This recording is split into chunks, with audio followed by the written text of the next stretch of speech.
parole se donne comme un vase d'argile. Ton amour nous façonne. Ta parole est murmure comme secret d'amour. Ta parole est blessure qui nous ouvre le jour comme un souffle fragile. Ta parole se donne comme un vase d'argile. Ton amour nous façonne.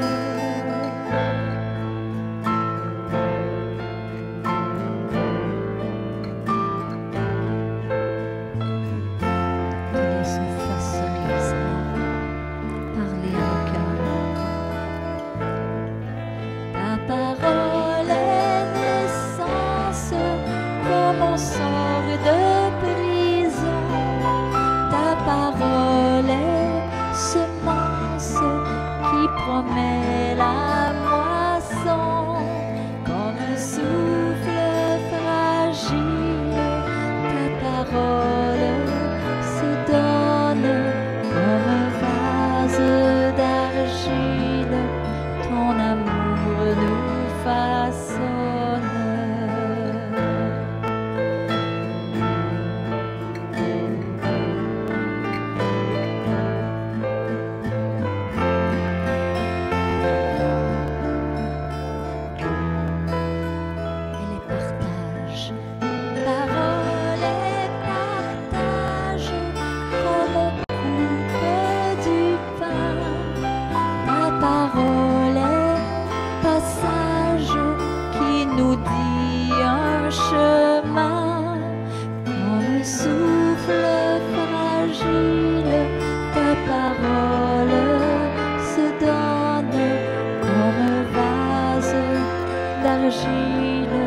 Ton amour nous façonne.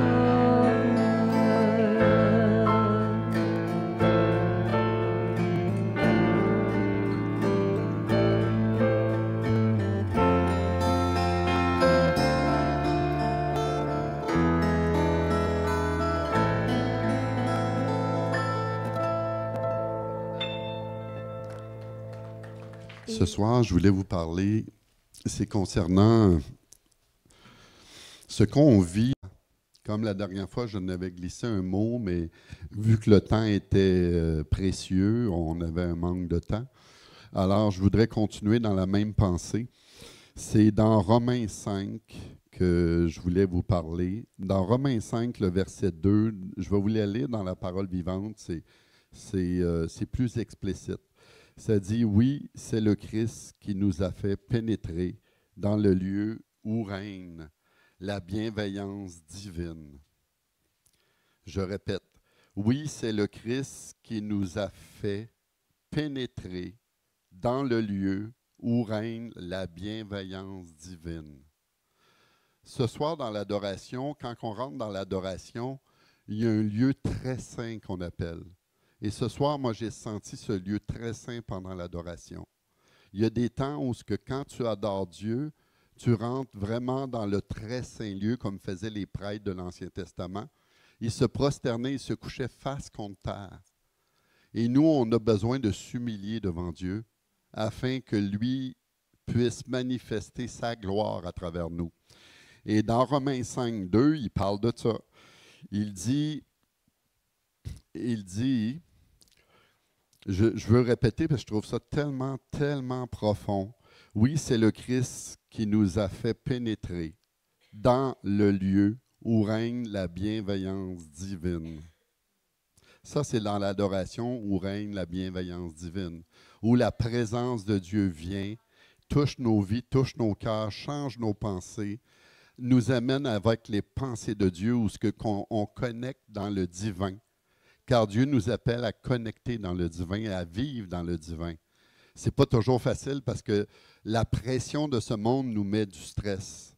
Mais nous, on doit reculer et dire « Oups, je m'arrête devant la présence de Dieu et je laisse Dieu être Dieu dans ma vie. » Et le laisser prendre toute la place.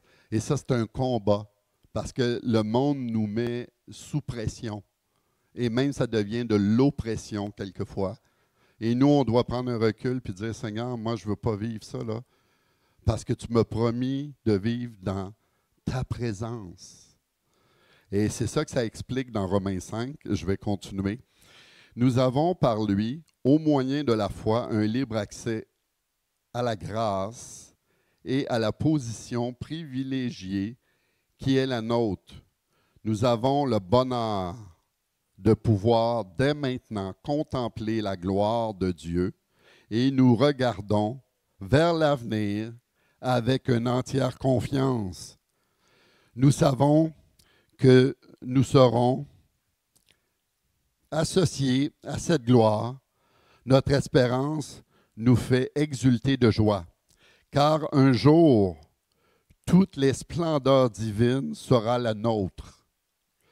Moi, je crois que plus que tu vis dans cette intimité avec Dieu, dans l'adoration, plus que tu vis les désirs de Dieu et tu vis dans le monde céleste déjà. Car, comme j'ai parlé dans la dernière fois dans Éphésiens 1, Éphésiens 3, Dieu nous a prédestinés, nous a choisis dès la fondation du monde afin qu'on puisse entrer dans ces lieux célestes. Je peux vous enseigner la parole, bien terre à terrement, mais jamais vous amener dans le lieu céleste. Mais le Christ, quand il est mort à la croix, le voile il a été déchiré, afin qu'on ait cet libre accès au trône de la grâce et qu'on puisse vivre dans ce niveau de grâce. Et ce niveau-là fait que même dans les épreuves, tu peux flotter dans les airs. Et les gens, ils te regardent et ils disent, il est fou, lui. Non, il n'est pas fou. Il reste dans la dimension que Dieu l'a ouvert pour lui. Et c'est ça que le verset, il vient de dire là. Moi, j'aime la parole vivante parce qu'elle est paraphrasée. Et elle rajoute des mots de plus. Parce que des fois, on a besoin d'avoir plus d'exemples de mots afin qu'on puisse comprendre plus les dimensions du ciel. Moi, pendant 14 ans, j'ai fait de l'intercession. La prière, l'intercession, l'Esprit Saint me dit, il faut que tu enseignes les gens là-dessus. Parce que les gens, souvent, ils viennent dans l'intercession, puis ils sortent des carabines, des bazookas, ils sortent des bombes nucléaires. Et Jésus, il dit, tu n'as pas besoin de ça. Moi, j'ai tout vaincu à la croix du Calvaire. Jésus, il dit, quand je suis mort sur la croix, là, j'ai vaincu le diable complètement. Si vraiment Dieu nous a donné la victoire en Jésus-Christ, alors pourquoi moi j'essaye par mes bras ici, physiques, de combattre Dieu? Pourquoi j'essaye de faire ça? J'ai rien compris à la grâce. Jésus a tout accompli. Moi, je dois me reposer, comme Hébreu dit dans Hébreu 4, rentrer dans mon repos. Parce que si je rentre dans le repos de Dieu, je vais accomplir plus de choses que si j'y vais par mes forces. Et ça m'a pris des années avant de comprendre ça. Moi, j'étais un œuvriste, moi. J'étais un gars qui adorait faire des œuvres. Quand j'ai connu le Seigneur, le catholicisme n'avait pas sorti de moi encore. Parce qu'au Québec, on adore faire des œuvres, faire des œuvres, faire des œuvres, faire des œuvres, faire des œuvres, faire des œuvres. Parce que j'ai lu un verset qui dit « N'arrête pas de faire le bien ». Fait que là, je me suis pitché à faire des œuvres, des œuvres, des œuvres. Et là, à un moment donné, le Seigneur m'a dit « Non, Normand, une petite voix douce qui est venue dans mon oreille quand je priais, je ne t'ai jamais demandé de faire tout ça. » Oh!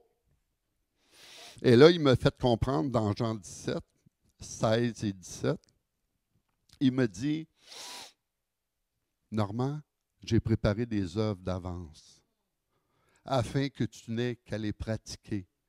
Christ a tout accompli à la croix. Alors, les œuvres que lui a faites, ce sont nos œuvres à nous à faire. Jésus, qu'est-ce qu'il a fait pendant qu'il était sur la terre? Guérir des malades, chasser des démons, libérer les captifs. Et il a même dit de donner aux pauvres aussi, d'aider la veuve et l'orphelin. Même Paul, il l'enseigne aussi. Je n'ai pas le temps de tourner dans tout. Et peu importe les épreuves, j'en ai vécu énormément d'épreuves parce que je n'étais pas compris dans ce temps-là. On recule dans les années 90. Je n'étais pas encore compris. J'étais un peu Moi, on m'appelait un peu le Jean-Baptiste. J'étais toujours trop d'avance sur l'Église. J'ai été beaucoup persécuté. Mais j'ai appris à travers ça, parce que ça l'a amené comme un temps d'épreuve sur ma vie. Mais à travers ça, j'ai appris la patience, l'amour et à prier pour que la révélation vienne dans le cœur des gens. Et dans Romains 5, 3, mais il y a plus dès maintenant, nous pouvons être remplis de joie au milieu des épreuves et des souffrances. Oui, malgré nos difficultés, nos détresses, nous triomphons, car nous sommes quelques contribuent, car toutes ces épreuves contribuent à ce que nous apprenons à être patients, à porter nos fardeaux sans chigner. La patience nous affermit et développe notre force de caractère. Elle nous aide à faire toujours davantage confiance en Dieu. Lorsque nous avons à traverser victorieusement l'épreuve, notre foi et notre espérance acquièrent force et constance.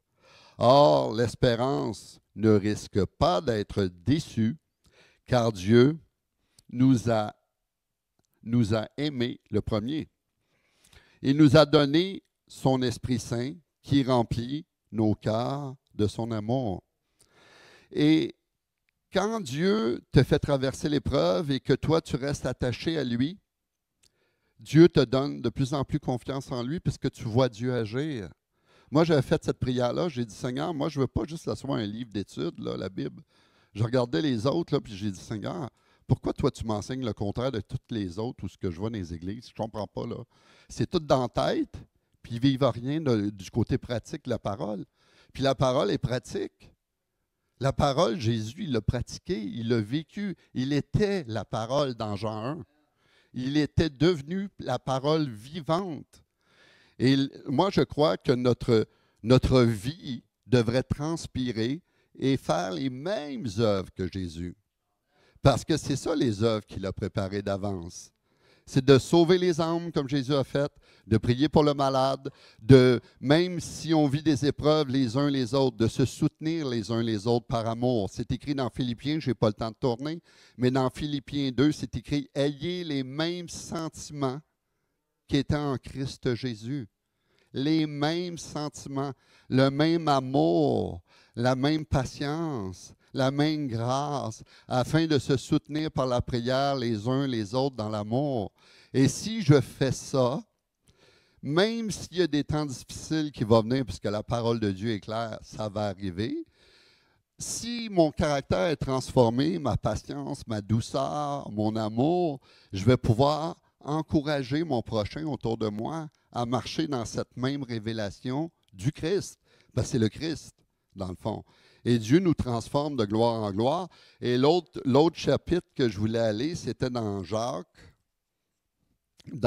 1, qui dit le verset, c'est le verset à partir 2. Il dit, mes frères, réjouissez-vous lorsque vous passez toutes sortes d'épreuves ou de tentations.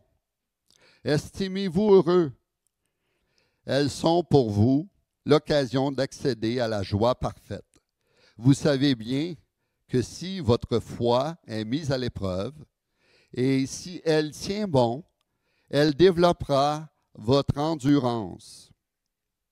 Mais pour vous faire parvenir à une pleine maturité spirituelle, il faut que l'épreuve achève son œuvre sans que votre constance ne se relâche, que votre patience se manifeste dans toute votre conduite et s'accomplisse d'actes parfaits. Ainsi, vous serez plein de force et vous parviendrez au but, vous deviendrez irréprochables et il ne vous manquera rien. Mais moi, je n'étais pas parfait, là. J'ai travaillé dans l'Église souvent, j'ai fait beaucoup de choses et ma patience était mise à rude épreuve souvent. Et le Seigneur me dit, ben Normand, il dit, tu as un truc. Dans le verset 5, il dit, si quelqu'un manque de la sagesse nécessaire, qu'il la demande à Dieu, qu'il lui donne, car à tous il distribue ses dons généreusement et à toute simplicité, sans adresser le moindre reproche. Il faut toutefois, en toute simplicité, s'adresser le moindre reproche. Excusez, j'ai sauté une ligne.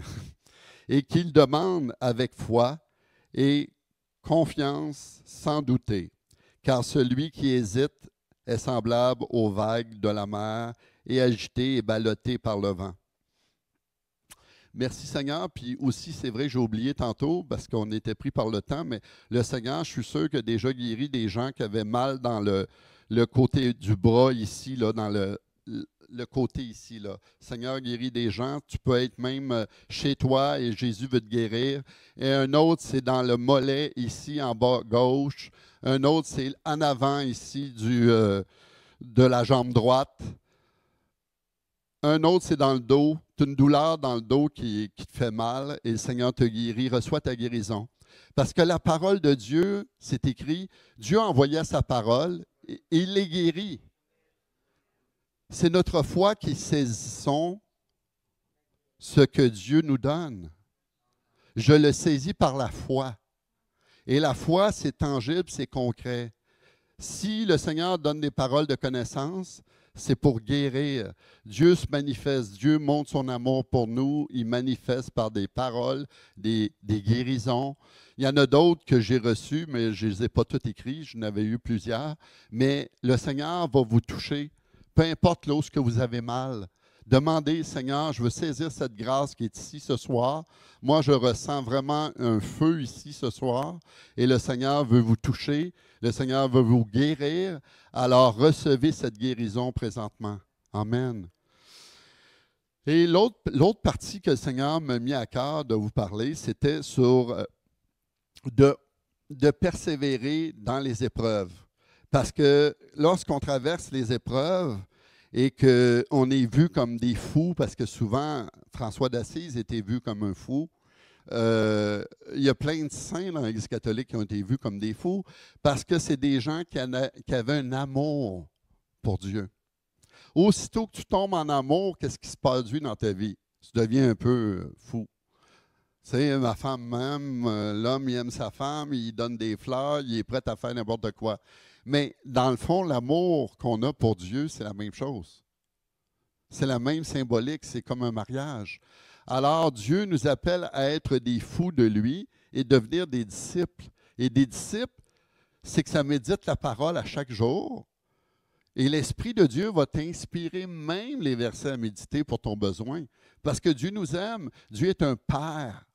Et un Père aimant fait que lui, il peut déverser en nous par son esprit lorsqu'on l'adore. Moi, je mets Dieu en premier, l'adoration en premier, le premier commandement. Tu adoreras ton Dieu de tout ton cœur. Et quand tu fais ça, l'Esprit de Dieu vient t'inspirer. Il te parle. Il te dit, voici, ça va arriver aujourd'hui, ça va arriver aujourd'hui. Moi, à plusieurs reprises, le Saint-Esprit, dès le matin, il me dit, tu vas rencontrer telle personne, tu vas voir telle personne. Même hier, un autre exemple, j'étais allé au IGA, ici aux Galeries, et je pensais à Daniel. Daniel pensait à moi. Daniel Boudria. Et là, c'était drôle parce qu'il dit, moi, quand Daniel m'a appelé sur son cell, il dit, t'es où? Ben, j'ai dit, je suis aux Galeries, au IGA. Il dit, normal, il dit, avec mon auto, je suis juste en face du IGA. Fait que le Seigneur voulait qu'on se voit pour se parler justement des trucs qu'on avait à cœur pour quand on va partir en France. Mais c'est des exemples simples et concrets où ce que le Saint-Esprit nous parle à chaque jour. Et on doit être à son écoute. Et je dirais 200% plus maintenant qu'avant. Vous allez me dire pourquoi? Bien, c'est parce que quand les difficultés vont arriver, là, puis qu'il y a un tremblement de terre devant vous, si le Saint-Esprit vous dit tourne à gauche, puis toi tu tournes à droite, tu tombes dans le trou. Carrément. J'ai dit ça aux hommes d'affaires à Saint-Jean. À un moment donné, Saint-Esprit me dit de parler de ça. Et là, moi, je dis, Seigneur, mais pourquoi je parlerais de ça au lac Saint-Jean? Une semaine après, aux nouvelles, il y a eu un grand tremblement de terre de 3,8, si je me rappelle bien, au lac Saint-Jean. Une semaine après que je leur ai parlé de ça, j'ai dit, dans Jean 10, c'est écrit, « Mes brebis entendent ma voix et elles me suivent. » Et c'est qui fait tout ça en nous? C'est le Saint-Esprit. Dieu nous a donné le Saint-Esprit qui est une puissance qu'on ne peut pas compter, parce que quand même Dieu il dit, Dieu envoie sa parole et il les guérit. Qui fait l'action d'envoyer sa parole? C'est le Saint-Esprit. Encore. Le Saint-Esprit agit. Tout ce que Dieu déclare, c'est l'Esprit qui l'a créé. On le voit si vous regardez dans Genèse au début, Dieu a dit et les choses arrivaient. Et si on commence au verset 1, ça dit « L'Esprit planait sur toutes les eaux de la terre et toute la terre. » L'Esprit existait déjà. Alors, c'est pourquoi c'est important de marcher par l'Esprit à chaque jour et encore plus dans les temps qui viennent. Là, bientôt, on va avoir des élections. Et moi, j'entends des gens dire « Ah, lui, j'ai voté pour lui, il me donne des chèques pour mes enfants. » C'est vraiment payant, là, cette affaire-là. Là. OK. OK. C'est ça. C'est dans ce sens-là. Alors, moi, je suis là, puis je dis « Seigneur, pourquoi qu'ils n'ont pas pris la parole de Dieu et regardé les valeurs de la parole de Dieu et de dire, je vais voter en accord avec la parole de Dieu? Parce que Dieu a mis des valeurs en nous. Dieu a placé sa parole en nous. C'est écrit, Dieu a planté sa parole dans notre cœur. Et nous, on cherche des affaires faciles. Ah, ben si je reste à la maison, je vais avoir un chèque. Tu sais, Dieu, là, il te guérit d'une jambe parce que là, tu étais protégé, là, tu sais, pendant des années que tu as reçu un chèque par le gouvernement parce que là, tu te dis, ben Seigneur, je ne veux pas être guéri de ma jambe, je vais perdre mon chèque. Non, mais c'est fou! Qu'est-ce que tu aimes mieux, garder ta jambe qui marche ou d'avoir un chèque à vie?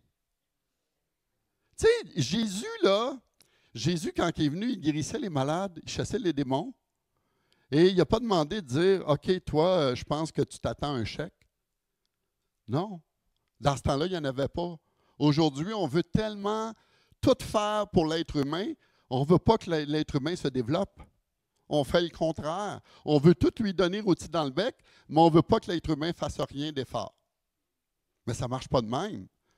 Parce que quand les temps difficiles vont venir, et c'est proche, je vous le dis, si vous ne marchez pas par l'Esprit de Dieu et que vous ne laissez pas sa parole, comme David dit, entrer dans notre cœur, la méditer,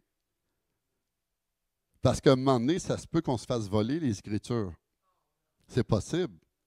Le diable va tout faire pour la ravir. Mais si tu la médites, j'ai vu un film là-dessus. À un moment donné, sur la terre, ils enlevaient tous les livres. Et là, j'ai dit, wow. Et là, leur secret était, on va méditer les livres. Fait que l'ennemi, là, il avait beau dire, on arrache, on brûle tous les livres, mais les gens qui avaient médité les livres pouvaient s'échanger tout ce qu'ils avaient médité.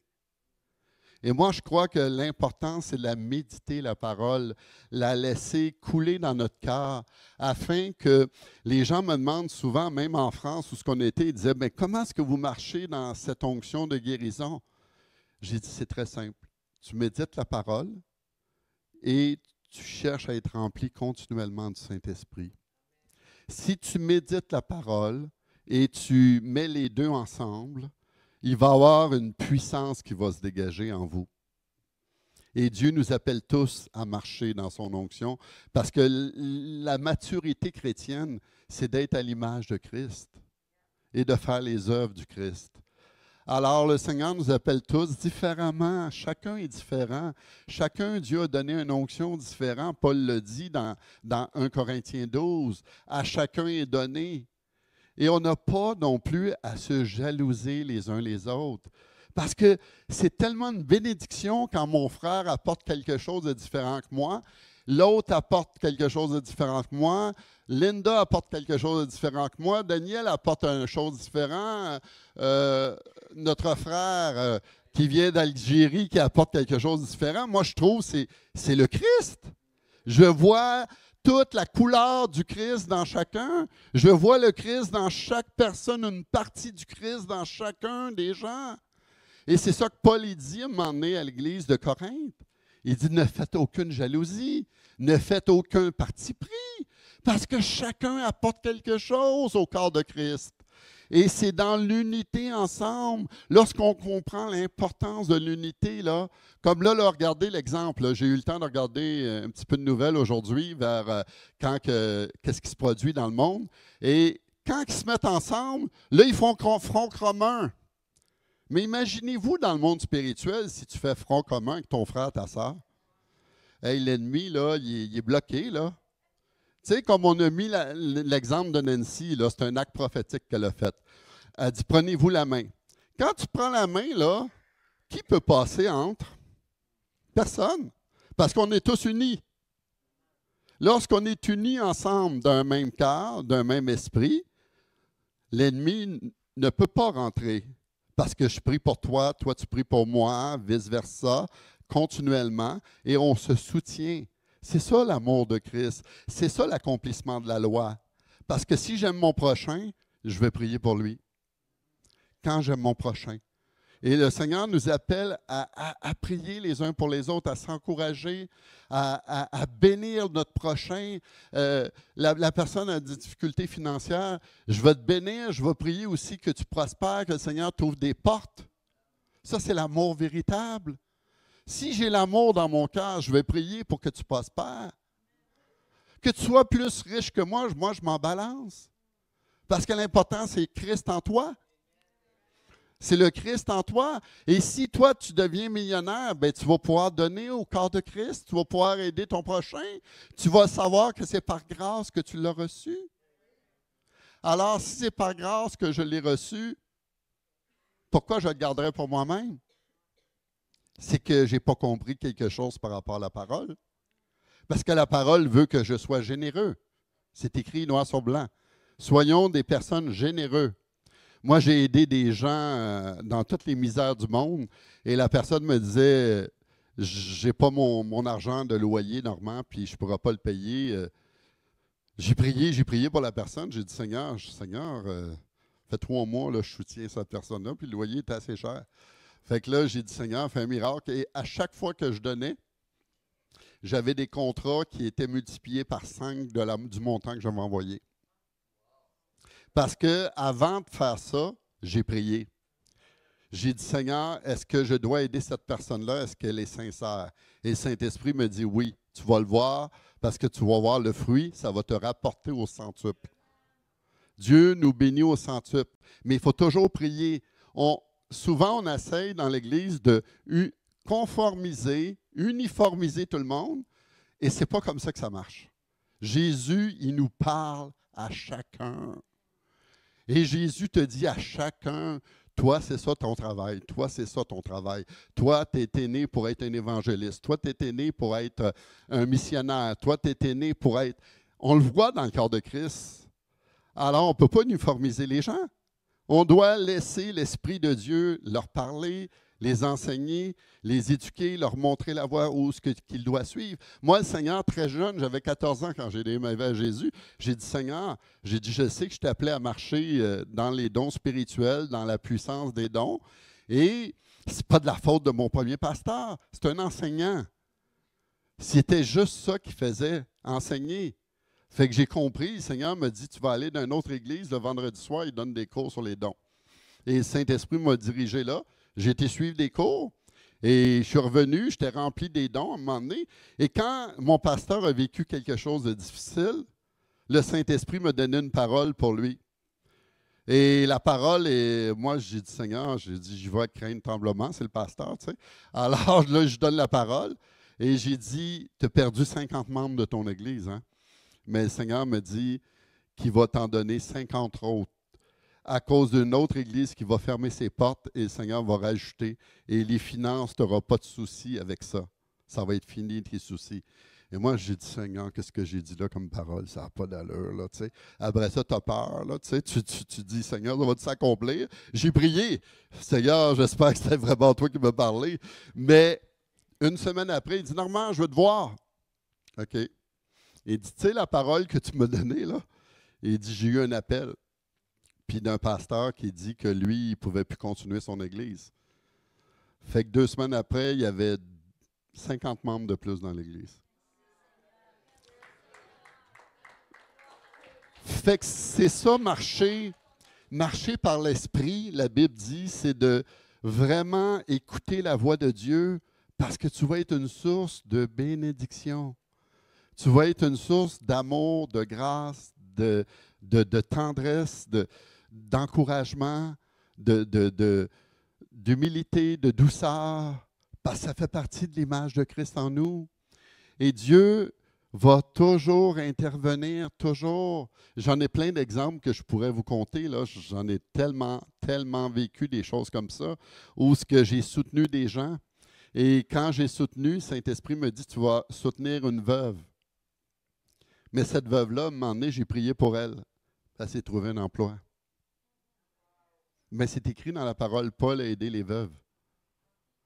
C'est écrit noir sur blanc. Alors, si l'Esprit de Dieu te dit de le faire, toujours, parce que tu peux te planter si tu n'écoutes pas la voix de Dieu. Et c'est pour ça que c'est très important quand Jésus a dit, dans Jean 10, « Mes brebis écoutent ma voix et elles me suivent ». L'importance de vraiment se discipliner à écouter la voix de Dieu. Ça ne veut pas dire que je ne ferai pas d'erreurs. J'en ai fait des erreurs quand j'étais jeune. Moi, je voulais tellement parler en langue, puis je voulais tellement interpréter. Comme maintenant, on s'était amusé, on était 4 dans une salle de prière. On s'est dit, on va interpréter. Qu'est-ce qui sort de ta bouche, c'est pas grave. L'important, c'est qu'on pratique. Mais on se l'est dit d'avance. Là. Fait que là, on priait en langue, puis là, un essayait d'interpréter, l'autre essayait d'interpréter. Puis, est-ce que ça a de l'allure? Je ne sais pas. Mais on a appris, on a essayé. Et la plupart des croyants, comme l'apôtre Pierre, le meilleur exemple, c'est l'apôtre Pierre. L'apôtre Pierre était dans le bateau avec les autres apôtres. Et tout à coup, il a vu Jésus au loin. Il a dit, « Hey, Jésus, c'est toi. » Il dit, « Ordonne à ce que je vienne te rejoindre sur l'eau, si c'est vraiment toi. » Et quand Jésus a dit, « Oui, Pierre, viens me rejoindre », mais Pierre a commencé à marcher sur l'eau. La foi, ce n'est pas toujours, tu as une ferme assurance dans ton cœur, tu le ressens, mais ce n'est pas toujours, je dirais, clair comme l'eau de roche. C'est par la foi. Moi, à un moment donné, en 2019, le Saint-Esprit me dit, tu t'achètes une Toyota Prius. Là, je dis, Seigneur, mais pourquoi? Ah, le Seigneur me disait dans mon temps avec lui, il dit, tu vas voyager beaucoup, tu vas voyager à travers le Québec, tu vas voyager à travers le Canada. Je dis, OK, Seigneur. Ma femme était totalement opposée. Elle me disait, Normand, oublie ça, là, tu gaspilles de l'argent. Garde ta vieille minoune, là, puis ça va être correct. Là. Tu gaspilles de l'argent. Là. Voyons, elle est asiatique. Hein? Il faut la pardonner. Les Asiatiques, ils calculaient leur scène noire. Alors, là, elle était comme ça. Fait que là, à un moment donné, je prie, je dis, Seigneur, tu me mets à cœur, ça brûle sur mon cœur. Et là, le Saint-Esprit m'a même aidé à trouver l'auto. Même Nancy m'avait aidé d'en faire mes recherches. Et l'auto revenait toujours sa page en premier tout le temps. Là, j'ai dit, je pense qu'il faudrait que j'aille voir cette auto-là. Et quand je vais voir l'auto, en fin de compte, elle était due pour moi parce qu'elle n'a jamais été vendue, juste parce qu'elle avait eu un petit accident. Mais elle avait 71 000 km seulement dessus, elle était comme une neuve. Et depuis que je l'ai, ça fait quoi? Ça doit faire depuis 2019, on est rendu 2025. Ça fait 6 ans, toujours été bien. J'ai jamais eu de problème. Tu sais, c'est sûr que des freins, ça, tout le monde change des freins, tout le monde change l'huile. Tu sais. Mais c'est pour vous dire comment est-ce que l'Esprit de Dieu veut aussi nous bénir dans nos achats. Des fois, on fait un paquet d'achats et là, on réalise, là, mon Dieu, j'en ai trop, là, qu'est-ce que je vais faire avec ça? Là? Des fois, c'est pour donner à quelqu'un d'autre. Des fois, c'est pour bénir quelqu'un d'autre. Des fois, c'est pour vous-même. Mais il faut être à l'écoute de l'Esprit parce que quand les temps difficiles vont venir, là, je vous le dis, là, la pensée qui m'est venue quand je priais pour la réunion, c'est « Dis à mon peuple d'être comme l'esprit de Joseph ». Joseph avait la sagesse. Joseph était rempli de sagesse. Et dans les temps qu'on vient, on doit être sage. On doit crier au Seigneur, Seigneur, donne-moi la sagesse de savoir comment je vais passer à travers les difficultés qui s'en viennent. Parce que c'est lui, l'Esprit de Dieu. Dieu va te donner tout ce qui contribue à sa divinité, à sa piété. C'est écrit dans 1 Pierre. Dieu nous donne tout, tout, tout. Il faut juste l'écouter. Seigneur, comment tu veux que je fasse ça et de quelle façon que tu veux agir? Parce que souvent, j'écoutais des gens prophétiser et les choses, ça me disait non, ça ne marche pas son affaire. Je dis, Seigneur, mais pourtant, il est prophète. Non, ça n'a pas fonctionné. Combien de prophètes ont dit dans le temps de M. Trump qu'on n'aura pas de la COVID, ça va se finir, c'est Pâques, le sang de l'agneau va venir, puis ça va couvrir toute la terre, puis la COVID va finir là. Est-ce que c'est vraiment Dieu qui t'a parlé? Tu sais, avant de prononcer quelque chose comme ça, moi, je shakerais dans mes culottes. Parce que je suis redevable à Dieu si je me trompe. Ouch! Ce n'est pas les hommes qui me font peur. Moi, c'est Dieu qui me fait peur. Parce que je vais shaker vraiment d'aplomb, là. Ça fait qu'il faut faire attention. Il faut vraiment être prudent. Et Jésus, il dit, dans la fin des temps, on va voir plein de faux prophètes. Des gens vont vous dire, fais ci, fais ça, va là, Jésus est là, puis tout. Mais ce n'est pas Jésus. C'est pas Jésus. C'est le diable qui veut t'influencer. Alors, moi, je crois le discernement que Joseph avait. Joseph avait même des rêves. Moi, je prie, Seigneur, dans le nom de Jésus, je prie pour que tout le monde ici ait des rêves, des songes et des visions, afin que tous reçoivent un esprit de discernement. Un esprit de discernement dans les derniers temps, de sagesse, de discernement, et qu'on puisse s'encourager si on fait une erreur, comme c'est écrit dans Jacques. Il dit, Dieu ne nous réprimande pas si on fait une erreur. Il va juste nous dire, regarde, demande-moi le discernement, je vais te le donner. Pour que tu arrives, quand que la situation négative arrive, oh oui, Dieu me l'avait dit. OK, merci Seigneur, tu me l'as dit. Alors, je veux, moi, être conduit par l'Esprit de Dieu. Parce qu'on ne sait jamais les temps et on a la parole pour discerner aussi. Dieu nous a donné sa parole pour discerner. Si tu l'as médité dans ton cœur, la parole, tu l'as vraiment rentré ici, là, quand vont venir les difficultés, même si tu n'as pas ta Bible dans les mains, parce que Pierre ne l'avait pas, le premier apôtre, quand il a prêché et qu'il a amené 3000 âmes à Dieu, bien, s'il l'a médité puis il l'a mis dans son cœur, la parole, là, automatiquement, tu vas savoir discerner par l'Esprit. Parce que l'Esprit va te rappeler des versets dans la parole. Le Saint-Esprit te rappellera toujours sa parole. Toujours. Toujours. C'est pour ça, moi, je crois que si jamais l'ennemi déciderait de la brûler, la parole, mais que si tous et chacun on la médite, on va devenir une grande puissance ensemble. Parce que là, les gens vont dire, « Hey, ce verset-là, le Saint-Esprit me dit de le méditer. » « Ah oui, toi aussi? Oui, toi, c'était ce verset-là. Ah, moi, c'était dans Jacques. Ah oui, ben moi, c'était dans Corinthiens. Ah oui, ah ben c'est le fun. Moi, c'était dans Jean 17 que j'ai aimé, je l'ai médité beaucoup. » Et là, on va s'échanger les versets comme ça. Parce qu'on est la parole vivante. On est appelé à marcher comme Jésus, à être comme le Christ a été, de même on est appelé à être. Et en marchant de cette façon-là, on va accomplir les commandements de Jésus. C'est d'aimer mon prochain, de manifester sa parole vivante en nous, parce qu'elle est ancrée dans notre cœur. Même il y a un verset dans l'Ancien Testament, je me rappelle bien, qui dit « Dieu a enlevé les tables de pierre et a remplacé nos cœurs par des cœurs de chair. Et il a planté sa parole dans nos cœurs, afin qu'on la médite, comme Josué, les promesses que Josué avait eues dans Josué 1. Il dit, médite-la jour et nuit, que ces paroles ne s'éloigneront pas de toi, afin que tu accomplisses tout ce que l'Éternel a planifié. Mais dans ce temps-là, il n'y avait pas le Saint-Esprit comme on l'a aujourd'hui. L'apôtre Paul, il dit, c'est pas comparable, je n'ai pas le temps de tourner, c'est dans 2 Corinthiens quelque part, 4, je ne me trompe pas, dans le chapitre 4, il dit, rien n'est comparable à la puissance de l'Ancien Testament versus le Nouveau. Je vous le dis dans mes mots québécois. L'onction du Saint-Esprit, elle est encore plus forte. Elle est plus forte aujourd'hui que dans le temps de Josué et Caleb. Eux, il y avait plus la parole dans ce temps-là. Aujourd'hui, nous, on a la parole et le Saint-Esprit. Et je reviens toujours sur mon meilleur dans la Bible. Moi, j'aime beaucoup, c'est Étienne. Étienne, la Bible dit, il était rempli de foi. La foi, c'est la parole de Dieu. Et l'Esprit Saint. Et il faisait des signes, miracles, des prodiges incroyables, là. Tu sais, moi, j'ai prié, j'ai dit, Seigneur, juste la foi d'Étienne, j'en ai assez. Je ne t'en demande pas beaucoup, juste la foi d'Étienne, Jésus. Je priais de même comme un enfant. Moi, j'ai un cœur d'enfant. Seigneur, je veux juste la foi d'Étienne. Étienne, il y avait une foi dans ta parole, puis il y avait une onction du Saint-Esprit incroyable. Moi, c'est ça que je veux. Je regarde le Nouveau Testament et je veux qu'il devienne vivant en moi. Je veux que sa parole devienne en vie en moi, afin que la vie produise du fruit. Parce que si sa parole est en moi par l'Esprit, elle va produire son fruit. La parole dit que le fruit se produit en son temps.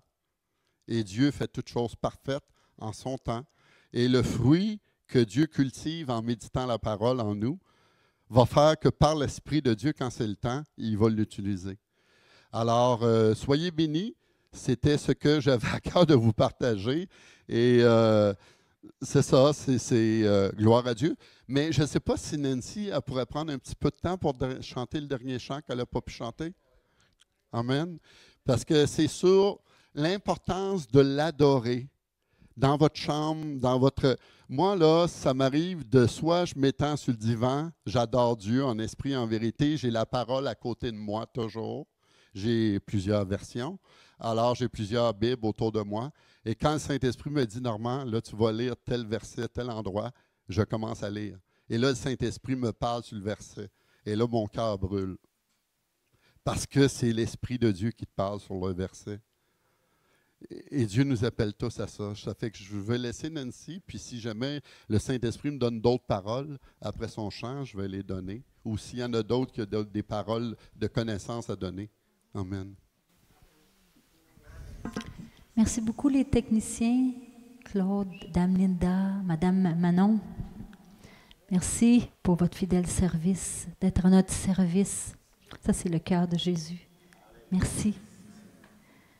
Merci, Jésus. Oui, j'avais quelque chose sur mon cœur qui est venu quand le chant... Les apparences sont trompeuses. Tu vois bien au-delà. Ô Dieu, tu sondes mon cœur. Oui, je renonce à tous mes faux semblants. Est-ce que ça disait dans mon cœur? Peut-être aussi quelqu'un qui regarde cette soirée-là aussi en même temps. Des faux semblants, c'est comme tu dis pas la vérité ou des demi-vérités ou tu as peur d'être vraiment toi-même. Et ça dit dans mon cœur, il y a de la honte dans ton cœur et ça m'arrive moi aussi, la honte. Et Dieu veut vraiment délivrer les cœurs quand on est dans la honte à cause du rejet, de l'abandon, la trahison, l'injustice, l'humiliation, la honte t'empêche d'être toi-même. Reçois la guérison, le doux amour de Dieu dans ton cœur. Reçois la guérison. Que tu puisses être toi-même plus que jamais, être libre. Être libre de dire tes pensées, de dire ce que tu vois, ce que tu entends, ce que tu comprends, sans vivre de rejet et d'abandon. Merci, Amen. Jésus. Merci, Jésus. Il me disait, il y a quelqu'un qui déjà appelle, il dit, pas besoin de monter comme Moïse à la montagne, parce que je descends sur une nuée, je descends dans la gloire de Dieu, je descends vraiment pour bénir quelqu'un, pour le couvrir vraiment, lui donner. Puis c'est comme si je voyais descendre quelqu'un comme un chevalier, avec une... vous savez, des bourses comme il donnait de l'or pour les serviteurs avant. C'est comme si un veut bénir vraiment quelqu'un parce qu'il dit, tu n'as pas besoin de monter, de chercher à monter, mais moi je descends parce que je suis descendu, comme normalement il a dit, il envoyait sa parole, il est guéri. C'est comme si quelqu'un va vraiment être béni, c'est comme une poussière d'or qui va sortir de là, qui va vraiment bénir la personne parce que le Seigneur, il aime vraiment le cœur, puis c'est vraiment le cœur de la personne qui va changer vraiment toute la donne, vraiment toute la dimension, parce que le Seigneur, il dit, pas besoin de monter, mais je descends vraiment pas porter la bénédiction à quelqu'un qui est... Amen. Moi, ma femme, elle était couverte de poudre d'or. Elle était très anxieuse concernant l'argent parce qu'elle dit, toi, Normand, tu travailles à ton compte, tu vis par la foi. Tu es un peu fou. Elle me trouvait un peu fou. Et à un moment donné, j'ai dit, Seigneur, confonds ses pensées. Surprends-la. Et à un moment donné, quand elle a eu notre première fille, Emmanuela, elle était couverte de poudre d'or, puis ma femme était couverte de poudre d'or. Mais ce qu'on faisait dans la maison, on adorait Dieu continuellement. On avait toujours la louange qui fonctionnait dans la maison, l'adoration. Parce que ça te garde dans l'esprit, ça te garde dans l'onction, ça te garde dans la dimension du céleste que j'ai parlé au début. C'est cette présence de Dieu que tu mijotes, que tu rumines, qui fait que tu peux marcher dans cette dimension-là. Parce que mon désir, c'est d'encourager les gens à rentrer dans la dimension du surnaturel. Parce que c'est tellement de bénédiction, ça va être léger, comme Alain, ils viennent de prophétiser, ça va être très doux, ça va être léger, la dimension du surnaturel dans vos vies. Amen. Amen. On y va? Est-ce qu'il faut que je me nomme? Non, c'est correct. Ça a un lien avec ce que notre frère Alain Barry, le monsieur qui est là, qui a parlé. Ça me revient constamment depuis un certain temps, puis j'ai l'impression que ça, c'est vraiment un message qui est vraiment très important pour 2025, pour tout le monde, pour tous les enfants de Dieu, spécialement pour ceux qui œuvrent dans le ministère, mais pour tout le monde. Vous avez tous un appel de ministère. La chose la plus difficile, c'est de ne pas performer. La chose la plus difficile, c'est de ne pas faire et faire et faire. Le Seigneur, il veut nous apprendre, comme lui, il allait au désert, s'asseoir, puis être en communion avec lui. On a l'impression que si Dieu passe par quelqu'un pour nous bénir de toutes sortes de façons, même notre santé, c'est un cadeau de Dieu. Quand on est en santé, quand Dieu restaure notre santé, et ça, il va faire ça pour tous les enfants de Dieu, de plus en plus, parce que si on a une armée, ça prend des gens, des soldats en santé. Vous savez, quand il y avait des gens qui étaient enrôlés, ils faisaient un examen médical. Toutes sortes de choses, je ne sais pas si c'est vrai, parce que ceux qui avaient les pieds plats, ils ne les prenaient pas. Ceux qui ne voyaient pas bien, ils ne les prenaient pas parce qu'ils ne pouvaient pas tirer bien la carabine, etc. Mais là, c'est juste pour vous dire que le Seigneur, c'est ça qu'il est en train de faire en ce moment. Toutes les choses qui font défaut à autre mesure, là, qui nous empêchent de faire sa volonté, il va nous guérir là-dedans. L'autre chose, c'est que je le prends pour moi-même aussi, là, mais c'est quelque chose qu'il m'a dit à moi aussi, mais il veut que je vous le dise. On a l'impression des fois, quand on est assis, pour prendre notre temps avec Dieu, où on ne fait rien. Moi, je suis dans une phase de vie où j'apprends à rien faire. C'est pas facile de rien faire quand tu as fait toute ta vie. Le Seigneur a dit, on se calme, on reste tranquille, puis je vais pourvoir à tous tes besoins. Alléluia. Et quand tu es calme, tu es tranquille, puis tu fais rien, il t'arrive toutes sortes de bénédictions. Puis là, parce qu'il veut te libérer de la culpabilité. Il veut te libérer des jougs que tu te mets toi-même, parce qu'on a été habitué dans le monde, si tu ne travailles pas, tu n'as rien. Mais avec Dieu, si tu as semé et tu as travaillé, il vient un temps où il te dit, repose-toi, je vais m'occuper de tout. De tout, tout, tout, tout. Ça fait des années qu'on prie pour quelqu'un. Moi, j'ai prié, j'avais une liste de prières quasiment interminable. Là, le Seigneur me dit, tu vas faire ça en 2, 3 blocs, là. Tout sûr de telle chose, peut-être sûr de toute chose, puis tous tes amis. Puis, bon, au lieu de nommer plein de gens, là, il m'a dit, tu fais ça comme ça. Tu vas sauver du temps, puis après ça, tu t'assois et tu ne fais rien. Ouais, mais Seigneur, il faut que je fasse de quoi, là? Il faut que je prépare un album. Il faut que je fasse un livre. Reste tranquille. Parce que pendant que tu es tranquille, je prépare des choses. Je travaille pour toi. Puis ça va avancer bien plus vite, parce que quand ça va être le temps de faire, parce que Dieu veut qu'on fasse, mais il y a un temps pour ça. Et quand ça va être le temps de faire, il va dire, vas-y, puis il va tout avoir préparé. C'est comme s'il prépare un repas. Tout le monde qui sait faire la cuisine savent que c'est plus long de préparer le repas que de le manger. Et là, Dieu est en train de préparer une table devant nos ennemis. Ça le dit dans le psaume 23. Hein? Mais là, il nous amène dans un banquet. En même temps qu'il va nous dire, OK, c'est le temps de faire. Mais il va nous nourrir, il va pourvoir d'une façon miraculeuse. Il veut qu'on arrête de se casser la tête. Il veut qu'on arrête de trouver des moyens d'aller chercher de l'argent puis toutes sortes de choses, même si on veut bien faire. Il veut nous montrer, assieds-toi, t'es mon enfant, je vais m'occuper de toi. Un bébé qui est dans une chaise haute, là, on a eu 7, nous autres, un bébé qui est dans une chaise haute, là, quand il a faim, il crie un peu. Puis ça veut dire j'ai faim, mais il ne parle même pas encore. Mais tu le sais pourquoi? Parce que tu es son père ou sa mère. Mais c'est ça que Dieu veut te dire, c'est ça que Dieu veut nous dire. Je suis votre père. Je vous entends crier, là. Là, je m'en viens avec ce qu'il y a à la nourriture, là. Je m'en viens avec la nourriture, là. Mais vous avez crié, bien arrêtez de crier, là. Parce qu'on rentre dans une phase de bénédiction. Puis après, quand je vais vous dire faire, vous allez faire du bien, vous allez aider, vous allez faire toutes les choses que notre frère a dit tantôt, que Jésus veut faire à travers nous. En tout cas, c'est ça. Merci, Père, pour cette... Oh, et Catherine, là, quand avec ma fille, là, on n'a pas acheté de linge pendant 12 ans. 12 ans de temps. Catherine a dit, « Ah non, tu n'as pas d'argent qui rentre, c'est t'aider. » Je dis, « Mais oui, mais moi, je connais quelqu'un qui l'a, l'argent.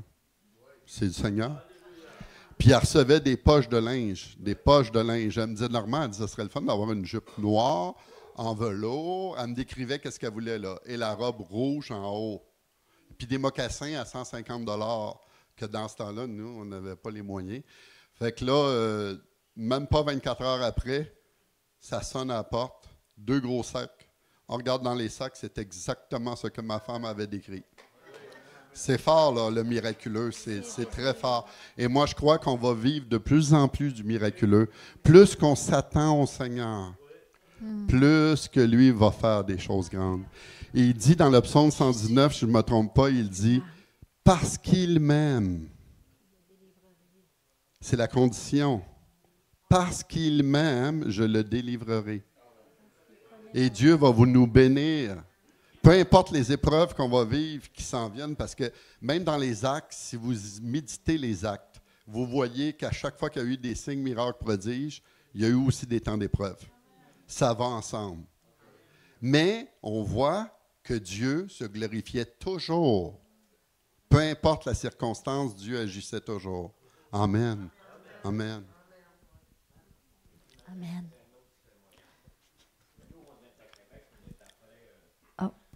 On est après à ouvrir une église à Québec. Mais il y a un petit garçon qui est autiste, puis il est attendant. Puis on a prié pour lui, puis là, il est déclaré comme quoi il est rendu normal. Puis il y a un autre qui est venu dimanche. Sa femme faisait 13 ans qu'elle priait pour lui, puis s'est converti dans la semaine. Puis vraiment, il était athée, puis il voulait rien savoir, puis il était touché par le Seigneur, par la parole de Dieu. On voit vraiment les messages. Puis ce que tu dis, normalement, je me rappelle, mon épouse, on voulait aller en Europe, puis elle a regardé dans les magasins. Il y avait un sac à main, mais elle n'avait pas d'argent pour l'acheter. Ah, dit Seigneur, j'aimerais ça l'avoir. Elle arrive, puis le sac à main est accroché après la boîte à mal à la maison pour l'emmener là-bas. Un peu. Amen. Amen, amen. Merci Seigneur. Tu voulais te chanter? Merci Dieu d'amour. Merci pour cette histoire d'amour avec nous. Oh Dieu, que d'être dans le lieu secret avec toi soit de plus en plus un délice recherché par nos cœurs. Oh Dieu, on veut soupirer après toi encore plus. Et oh Dieu, merci pour tout ce que tu fais et tout, mais on ne veut pas adorer ou on ne veut pas être...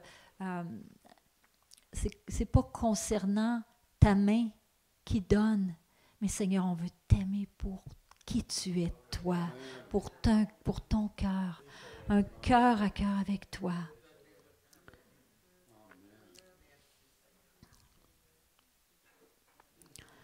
Merci Jésus. Okay.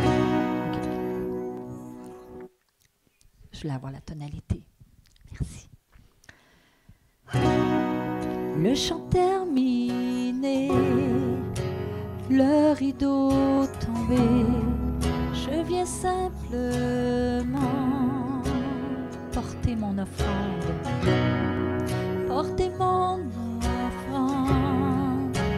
car j'ai le désir de réjouir ton cœur. J'apporte bien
me suffit pas pour répondre à ton appel, Jésus. Oh, les apparences sont trompeuses, tu vois bien au-delà. Oh Dieu, tu sondes mon cœur, nos cœurs. Je reviens au cœur de l'adoration, pour centrer sur toi, centrer sur toi, Jésus. Oui, je renonce à tous mes faux semblants pour te centrer sur toi, centrer sur toi, Jésus. Reviens au cœur de l'adoration pour te centrer sur toi, centrer sur toi, Jésus. Oui, je renonce à tous les faux semblants pour te centrer sur toi, centrer sur toi, Jésus. Et pour toi qui écoutes, tu n'as pas donné ta vie à Jésus, je te demanderais juste de faire une prière avec moi. C'est simple. Un jour, le Seigneur a déroulé un rouleau dans le ciel quand je regardais dans ma chambre vers le ciel. Et j'ai vu la liste de mes péchés. Je ne savais pas qu'est-ce qu'étaient mes péchés. Mes parents ne m'enseignaient pas là-dessus. Alors, j'aimerais ça juste faire une simple prière. C'est la première fois que tu écoutes une réunion comme celle-là. Seigneur, je te demande pardon. Fais cette prière avec moi, s'il te plaît. Seigneur, je te demande pardon pour tous mes péchés. Seigneur, je viens à toi, brisé, sachant que les choses du monde ne m'ont rien apporté. Mais seulement toi, Jésus, qui peux m'apporter la vie. Et Seigneur, je te reçois dans ma vie comme Seigneur et Sauveur. Entre dans mon cœur. Prends toute la place dans mon cœur. Et viens régner sur mon cœur. Accomplis ta volonté dans ma vie, Seigneur. Car dans ce monde, je n'ai rien, mais en toi, j'ai tout. Amen. Amen. Merci, Seigneur. Amen. Ce que ça disait dans mon cœur, je soumets la pensée. Tu as de la difficulté à venir dans la présence de Dieu et à prier. Et ce que ça dit dans mon cœur, oui, enlève les faux semblants. Sois toi-même et dis-lui tout. Dis-lui tout. Il soupire après ton cœur et après mon cœur aussi. Est-ce qu'on peut lui dire tout ce qu'on vit, ce qu'on voudrait, disons-lui tout de notre cœur. C'est un cœur à cœur. Merci, Jésus. Alors, soyez bénis. C'était ce que le Seigneur nous a mis à cœur de partager. Amen.